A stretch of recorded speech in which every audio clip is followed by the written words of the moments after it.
another friend of ours, and I went to buy some fake snow from the vendors. Then we spread out throughout the campus and sprayed fake snow to each other.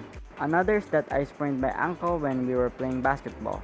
And another is that we found this pair of badminton rackets. We took it and played throughout the day. Note that Sport Fest usually lasted over a week, and in the end we would have a concert on the field. I actually contacted Jack because of this, and he said he doesn't remember things about the competition. Maybe if he'll listen to this, then he might remember. Thank you guys for listening to the story, and hopefully you'll like the song.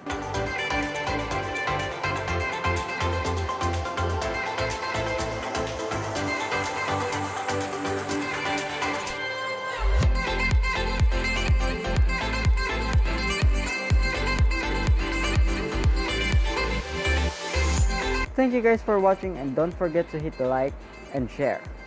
Also, if you haven't subscribed yet, click the subscribe button, and if you want to get notified on my next video, then hit the bell button. I don't know what I'm saying, and I'm sleepy and I'm blabbing. Bye!